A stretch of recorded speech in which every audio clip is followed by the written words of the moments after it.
right. Hello, everybody. I am Rachel Seidensticker. I'm the COO over at Taxel Resources, and this is my brother, but he is also the CEO, Brian Seidensticker. And we're excited to be here. As I mentioned, we're both with Taxel Resources. So maybe, Brian, you can tell everybody what we're all about, and we'll start there. Well, I guess Taxel Resources, as we like to say, we like to take people from 1 to 100, right? We're not really the educator from if you know nothing to learning how to do this, but once you know what you're doing, we like to think we've got all the tools, data, software, and even capital to get people to scale and doing this on a larger level. Awesome. I like just to add to that, we're a partner, right? I think we're a partner and we like to help people grow their business. So awesome. Well, we're here to talk about something very specific, of course. And the one thing we want to focus on in today's conversation is how we go about finding, or how an investor goes about finding a delinquent list of properties that are going to tax sale. And so I know, some of the answers to this, but I want to get the information from you specifically on what you want to share with investors and how they can go about it. So I think the big one would be, before even getting started on a list, what do you think an investor should decide about investing before even searching for the property tax sale lists?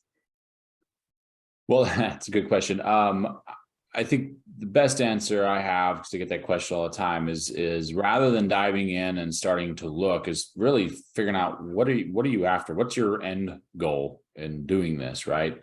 And what I mean by that is there's a big difference between acquiring tax deeds and acquiring tax liens. The difference being, are you interested in owning real estate, or are you just interested in owning, an interest in that real estate, or earning an interest on whatever your investment is? That's the biggest thing, is defining what your end goal is, and that'll help guide you to what kind of list and what kind of sale you're searching for. Isn't that the truth? Do you think that there is a significant difference in the types of delinquent lists that are out there for each type of sale? Oh, for sure, right? What's interesting is it doesn't necessarily follow, what type of sale, but maybe, how that sale is conducted. What we found is, the sales that are online, a lot of the auction vendors are starting to provide more property data than they ever did before. We've been doing this for over 12 years. So I think when we got started in this, as you know, Rachel, it was collecting literally newspapers via fax sometimes, and that newspaper would literally just be a list of numbers. You had no idea what those numbers were. I mean, they're parcel IDs, but you had no idea what even address is associated with.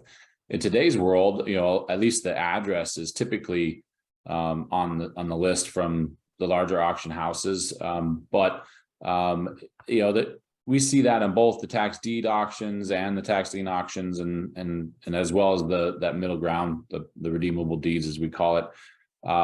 So it doesn't really follow the type of sale as much as the venue of the sale, whether it's an online or live auction. Do you think overall, and tell me if you agree with this statement, but I do think that for the most part, a deed sale list is going to be smaller than a lien sale list. Would you agree with that statement?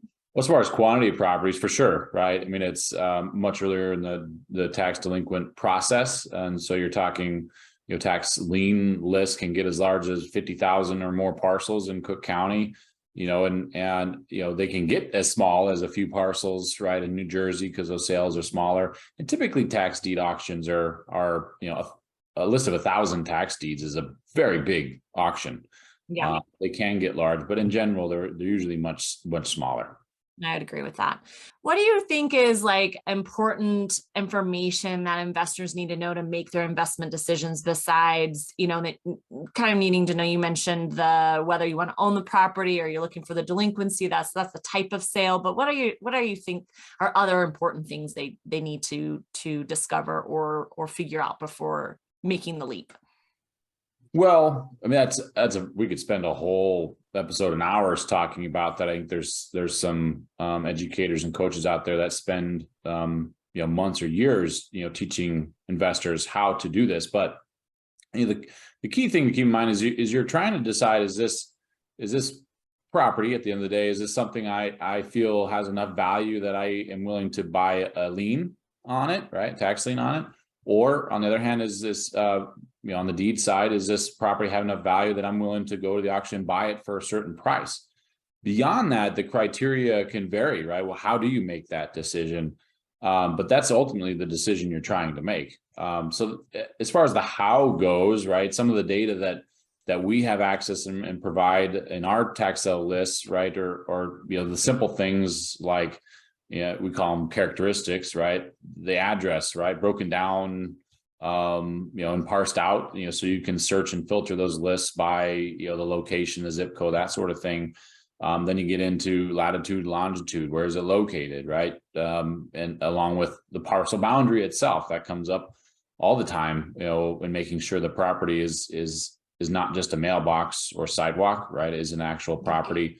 All the way Knowing it's a real property is pretty important. Exactly. Yeah. Right. And that's very important, right? And people don't realize getting into this, they just kind of assume, well, if it's on the list, it must be a real property, but it happens all the time where the county doesn't underwrite this or look at it before they send it out. They send it out as is, and it's up to the investors to decide what they're going to buy in. But anyway, I guess the other information that's out there for characteristics, beds, baths, square footage, assessed values, right? Market values. You can get a little more technical into, does it have a mortgage on it or not? When the last time it sold? What did it sell for? You can get really deep into, what's the environmental status of that property? What's the flood status of that property? And then getting extremely advanced, right, is, especially on the lien side, has this lien actually sold in the past? When did it sell? When did it redeem, if it redeemed?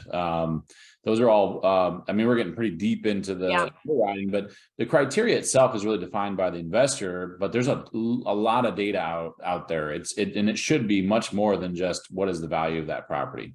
Yeah, I think that's the general point that I'll stress that you just made is it's more than just what's it worth. And I think that those are the points that you're making. And there's a lot more that, you can discover before making your investment decision. So I guess let's move on and we'll just talk about the how-to. How does an investor go about finding the, delinquent list of properties that are going to tax sale? Where do you think are the different places that a list can be found? Well, what we do is not magic by any means, right? You are essentially contacting the county or the jurisdiction, right? If it's a city, and asking the taxing authority, right? Whether it's the treasurer, tax collector, whoever, recorder, sheriff, whoever happens to be, for that tax sale list. Now, there's different ways you can do that, right? Anywhere from sending or requesting through a fax, an email, making phone calls, right? Those are all ways of collecting that list. As you can imagine, that can be a hefty task if you're doing it on any scale, right? We collect over 8,000 auction lists a year in over 5,000 jurisdictions, that's counties and cities. So that can be a daunting task. But that's the way you can do it, right? If you know what counties you're after, you can call. Many times the sale comes up once a year. They'll tell you call back in 6 months. That's the classical way of doing it.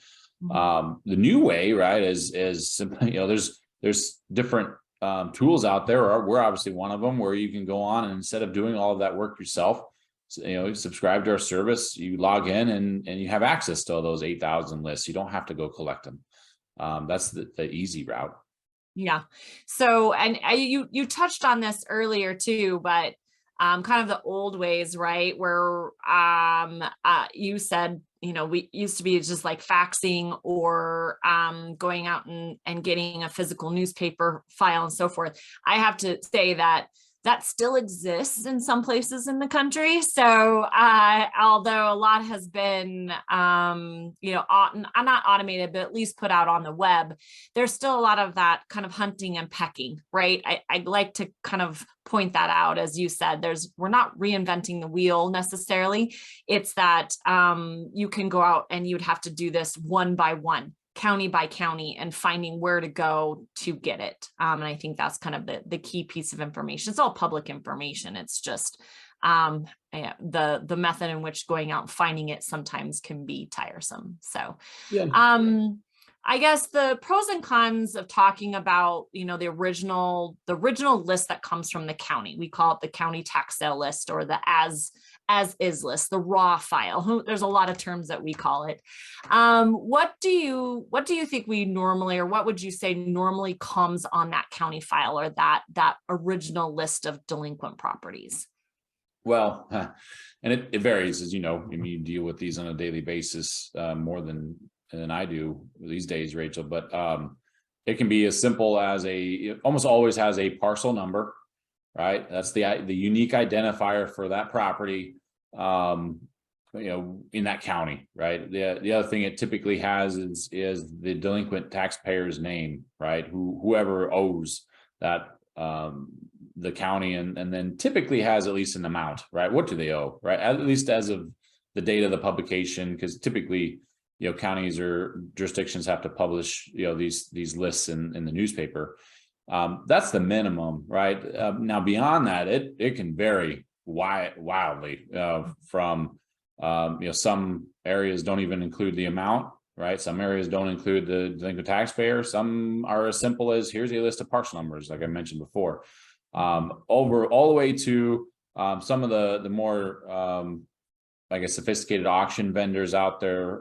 They'll include some pretty decent property characteristics, right? They might include assessed information, market values, beds, baths, that sort of thing. So it really runs the gamut. But the hardest part is, even within an auction vendor, that data isn't standardized across the board. And that's one of the things that we do, is we take, no matter what the list looks like when it comes in, when it goes out the door, it always looks the same, always has the same information. That's really the difference. And to kind of get back to, where's that pain point for investors, or why would they utilize the service, right? And it really comes down to, if you're the investor and you're only looking for a list, right, in a county, it's not that hard. And it's very different if you're looking for it in every municipality in New Jersey. There's 566 of them, right? And keeping in contact with all of those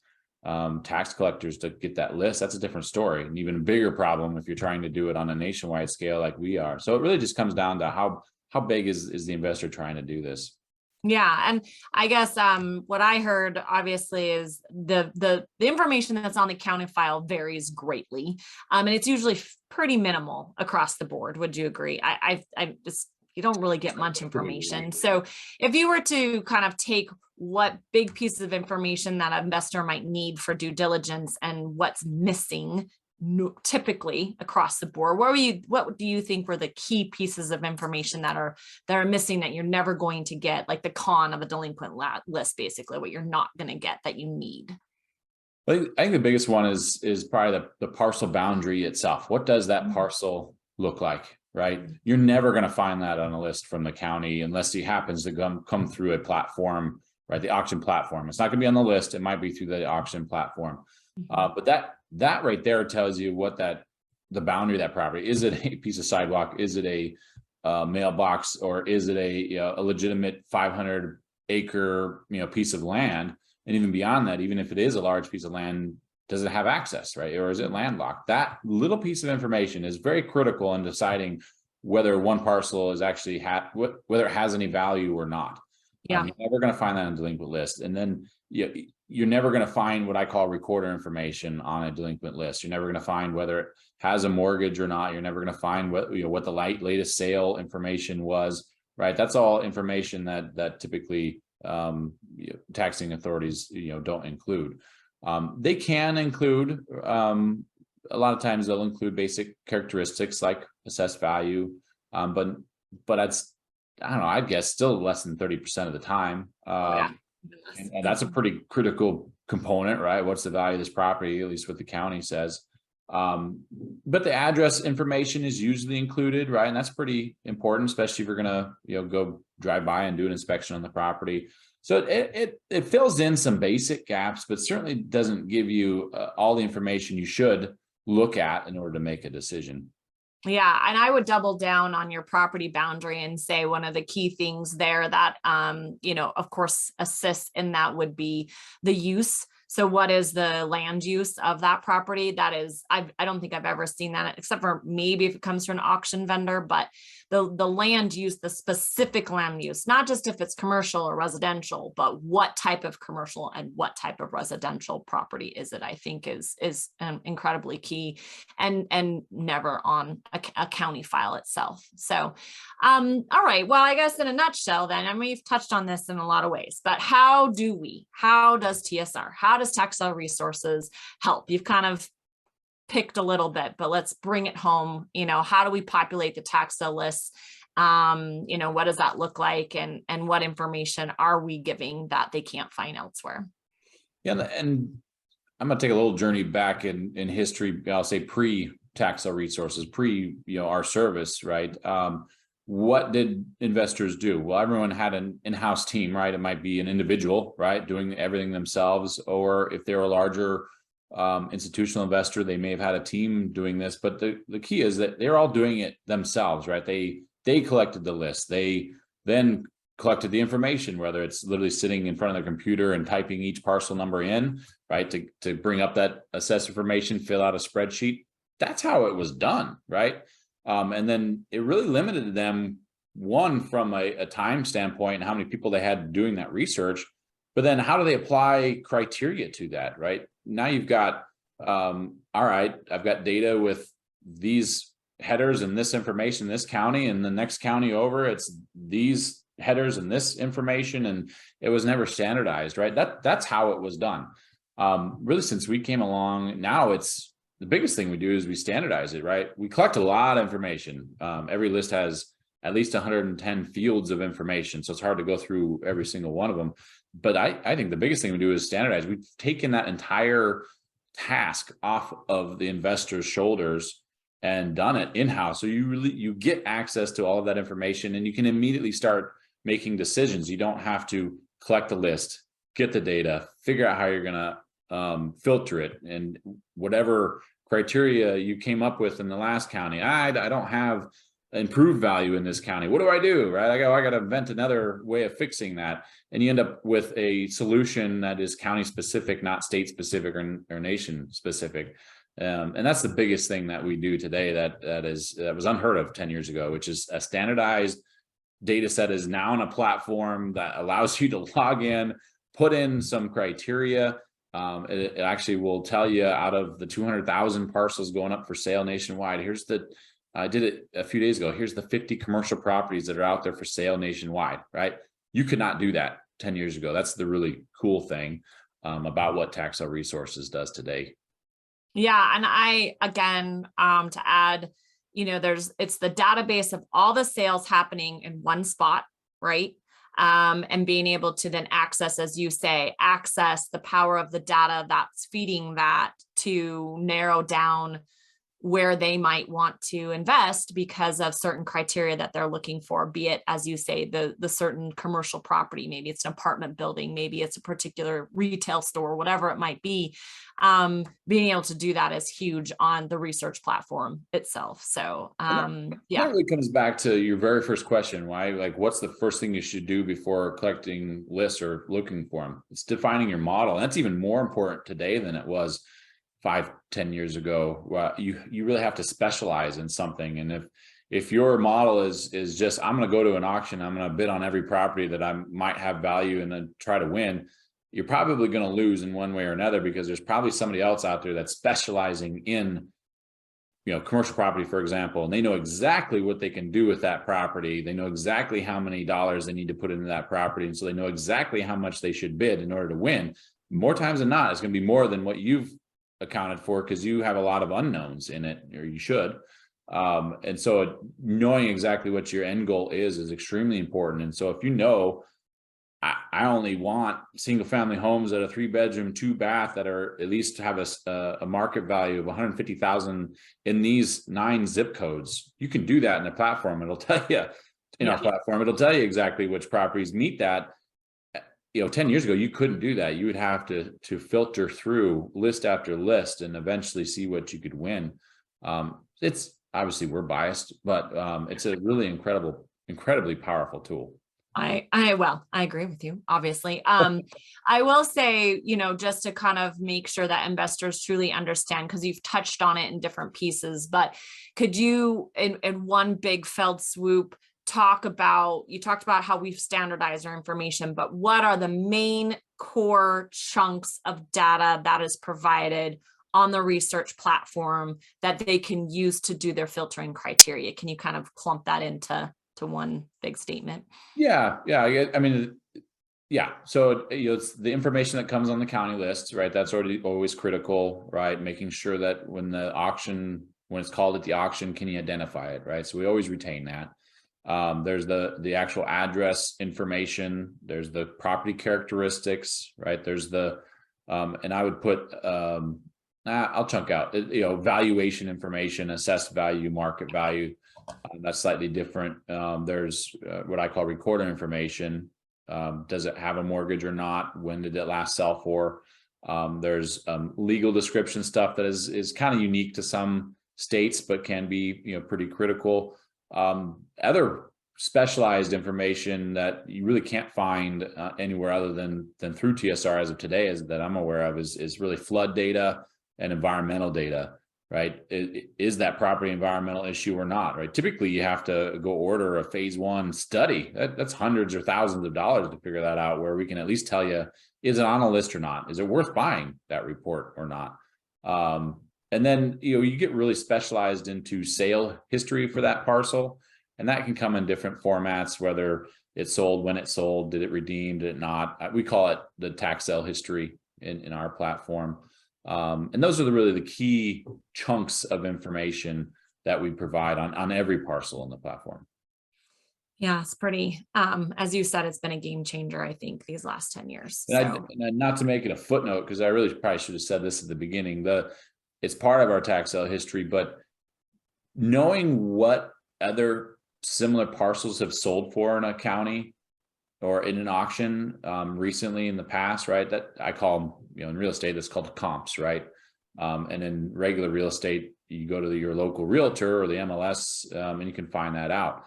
That doesn't exist or didn't exist in the tax sale space, but we don't just stop at the auction data. We collect those results. We collect the redemption data. And so if you really want to do your homework and figure out what you think that property is going to sell for, we even have that. We have tax sale comps. I mean, it's unheard of, right? It's so new. We don't even advertise it. I almost forgot about it. But just to know, hey, this type of property is selling for 80% of market value on average, you can quickly go, okay, is it worth my time to research this, to buy for 80% of market value? It can tell you quickly, yes or no. Or knowing that information, is it worth even underwriting that property? Knowing somebody else is going to bid it up well above what you're willing to, maybe go to another county, maybe go to another state. Mm-hmm. Again, that it's so new and so unheard of, and it's not available anywhere else. That but it is a game changer. Yeah, and I think it helps assess competitiveness, right? Like that's the big reason for it. Exactly. All right. Well, I think, we covered pretty well, I think, how we help. But now that if an investor is like, all right, I'm ready, I've got this, I got my list, I have my list of the tax delinquent properties, right? I've kind of done some research, I've figured out my criteria, I'm ready to go purchase, I'm ready to go bid, I'm ready to go participate. Kind of what are next steps? What are the pros and cons of buying tax delinquent properties? Like what things should they be worrying about, and what things should they be thinking about before participating? Again, this is a very broad topic. Mm-hmm. Educators, spend hours, days, months, trying to educate investors how to do this. So the biggest thing is deciding, okay, so you've got your list. It's deciding what you're going to bid and how you're going to bid on it, right? That's ultimately what you're deciding. And auction methods vary from bidding down that percentage to bidding up a premium. And so there's a lot of things to think about. But ultimately it's deciding what you're going to bid on that property. And that's where all of this data comes in, is not just deciding which ones, but also helping you decide, is this a property I will bid higher on because it's a higher quality or a higher value versus, this is a property that, maybe I'd buy it, but at a deep discount, right? Or at a higher rate of return. So that's really the next step is defining it's building the checklist you're going to use to define how much you're willing to bid on that asset. That makes sense. And what do you think are pros and, I guess probably more cons, right? You're going after these tax delinquent properties to earn money, whether you're going to own the property and fix and flip, or own it to, earn a lease, or you're going to earn an interest off the lien properties. We don't have to touch on that, but how about just like any cons or any things to be concerned about when buying tax delinquent properties? Like what things, just high level, what things should they worry about? We know there's a laundry list. But. Yes, there is a long laundry list. I think the biggest thing that I'm going to break it into two categories, right? On the lien side, it's really just a matter of, is this going to redeem or not? And when is it going to redeem? That's the biggest thing you're trying to figure out, because that will define your internal rate of return, your IRR, and ultimately your return on your investment. That's the main thing you need to figure out on the lien side. On the deed side, there's a lot more that you need to figure out, right? Because on the deed side, you're buying that asset, or you might, on a redeemable deed side, you might buy it with a redemption period, but almost all the redeemable deed auctions are set up to where it's unlikely that they're going to redeem, right? So you might as well assume that you're going to own that property. And the biggest thing that people don't realize compared to normal real estate is the title aspect of it, right? You're not only underwriting the property and its value, but what do I have to do with the title after the fact, and keeping that in mind, right? And that's kind of a missed opportunity for people to use data beforehand, and to kind of, I guess, to give a specific example, right? One of the things that I've learned, I interview attorneys all across the country, but one of the things that I've learned is one of the biggest headaches is knowing if there's a lot of heirs, descendants of a person in the past that may have had ownership in that property. This isn't a catch-all perfect solution, but the phrase "et al." in the owner description, right, owner name, is kind of a county's catch-all of there's too many to list, right? And you have a lot of people to notice, is what it's saying. Exactly. So, and that all basically, for an investor's perspective, is that's telling you, all right, I might think this property has a good value, but if it's got et al. In that's the difference between a quiet title action, which is typically what you have to do after the auction to get insurable title. That's the difference between a $3,000 or $4,000 expense and a $30,000 expense or more. So just that one little piece of information, can tell the difference.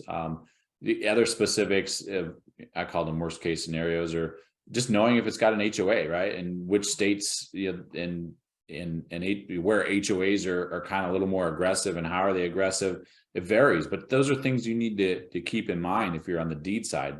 Maybe not as much on the lien side, assuming you buy stuff that redeems. But on the deed side, there's so many things that you gotta be prepared for.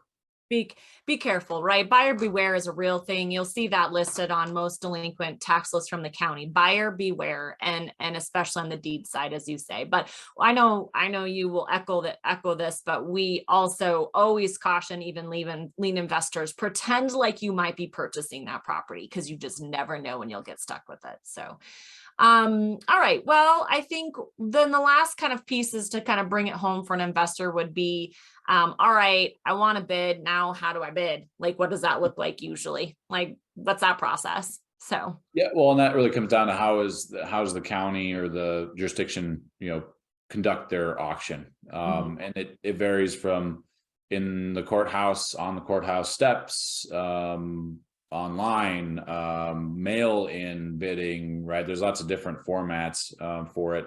The nice thing is if you're not sure, right, I guess you can call the county and find out. It's not like it's proprietary by any means, but we do provide that sort of information and the contact information at the county or the city on who to talk to if you have questions. So we'll tell you what type of auction, meaning is it online, is it mail-in, is it live auction? We'll tell you that. If it is online, we'll give you the website, right? You typically have to register for the auction. Actually, that's a kind of a key thing. More and more sales are requiring pre-registration. You can't just show up. So at least call and count and ask the county or the city before you attend, so you don't do all this research, show up, and then they say, oh, you weren't on the registered bidder list, you can't even participate. I can't think of much that would be more frustrating than that. Indeed. And I think the big thing too, and you touched on this earlier, but is one thing we make sure we bring over, Brian mentioned, is all of the county, the information from that original tax sale list, from the original list of delinquencies from the county. We bring over that information because you usually need some piece of that in order to bid. It might be a reference ID. It might be just simply the parcel ID, and they go in it in a certain, the same order that they advertised it essentially. And so we retain all of that information as well as the order that it was advertised, because they'll usually go through the bidding process in that order. So I think it's just something to kind of bring home. And I don't know, there was a kind of a question of how do you know if you won? If you're in a live auction, that's pretty obvious if you've won. So I think that, it's a matter of whether you're on the online auction, you'll get notified and you'll see what your final bid is and so forth. But just to close us up today, what do you think are the most commonly asked questions that we get from investors when they're searching for the property tax delinquent lists? Well, probably the most common question I get, and I don't have a good answer for, is like, where do you get the best deals, right? And that takes it all one giant circle back to, well, what are you after, right? Define your model. I mentioned at the beginning. I think I mentioned it somewhere in the middle, and so I'll put it at the end of the sandwich. But if you really got to decide what you're after, because that would help, guide people in that direction. Ultimately, I can't tell you where the best returns are, best auctions are, because if I told everybody the same answer really quickly, you wouldn't have any deals, right? 300 people I send to the auction saying you get the best deals here, and everyone's bidding on the same property. So we always refrain, from telling people what we think, right?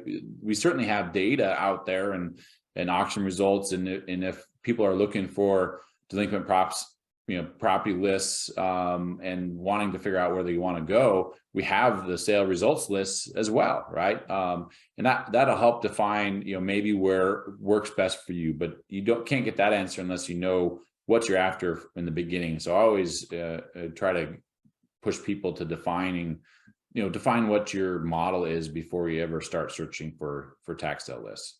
Yeah, I think that's great. I also, one of the big questions we get are, how do I know if a property's dropped off the list before the sale? That's a pretty common one. And, it is the one place where tax sale resources, we don't update that information in most locations. So you do have to make sure you're touching base with your county or city, your jurisdiction beforehand to see which properties are still available, or just be ready for all of them. And day of sale, you'll know, because they're not gonna touch the ones that have been removed or pre-sale redeemed, essentially. So that's one of the big ones that I think I get or have heard quite a bit from. All right, well, I think we've covered the big basics of where to go and how you get the list of tax delinquent properties that are going to sale. Do you have anything you want to drive home? No, I guess not to beat that dead horse too many times, but for anybody that's just getting started in the industry or kind of knows what they're doing, is the industry's changed dramatically in the last 10 years, definitely in the last 5 years. And it used to be you could, pick an auction, go to it.